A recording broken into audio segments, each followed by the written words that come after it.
The final example that we'll do today, we're going to again compare simple interest and compound interest here. So here it says Carrie wants to invest $500 for 5 months. Compare the growth of the investment at 3% per year simple interest for 5 months to 3% per year compounded monthly. So here we go. Let's take a look. We want to figure out, first we need to figure out how much the investment is going to be worth, how much interest can be earned, and then we got to figure out the amount. So we know that the principal is $500. So let's fill that piece out. We know that it's in there for 5 months. Again, there are 12 months in a year. So if we convert 5 over 12, okay, we end up with approximately 0.42. Okay. And then what we need to do is figure out our rate of interest. So our rate of interest is 3%. So 3% is the same as 0.03. So because I want to compare simple interest to compound interest, I got to figure out firstly what's the simple interest going to be. So simple interest formula, I equals PRT. So I is going to equal 500 times 0.03 times approximately 0.42. So I is going to equal 500 times 0.03 times,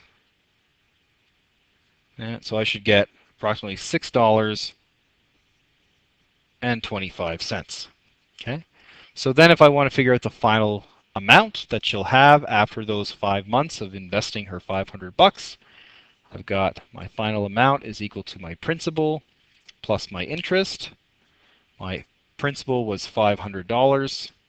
My interest was $6.25.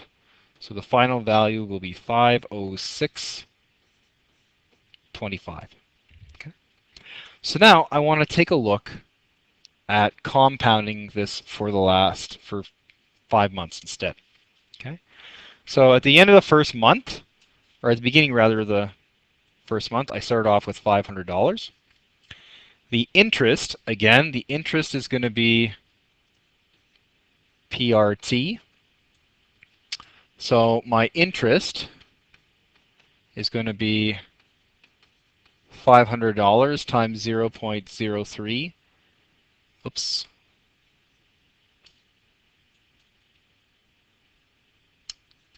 $0.03 times 1 month. Okay. So 1 month is 1 divided by 12, or approximately 0.083. Okay.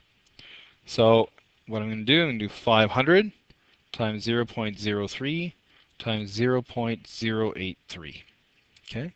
And so that means that after the first month, my interest was approximately 1.25. Okay, so I'm going to round that.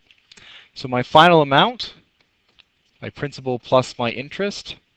So in this case, my amount is going to be $500 plus about 1.25.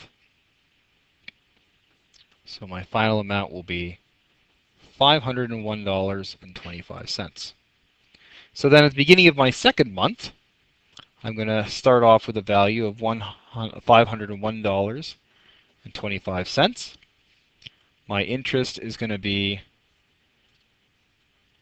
$501.25 times 0.03 times 0.083. So my interest is going to be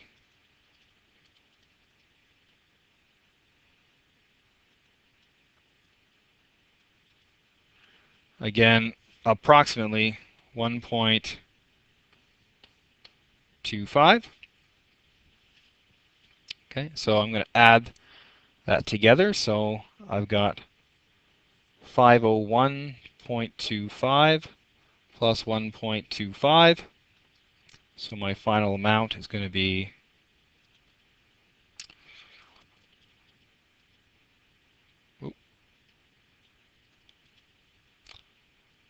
So 502.50. Okay, and then we just carry on all the way through. Okay, and so we're going to continue on with the calculations for the rest of the chart. Okay, so once we complete all of the calculations, we see that at the end, the final value, when we compound the interest, we end up having a final value of $506.28, which is approximately 3 cents more than what you would get from simple interest.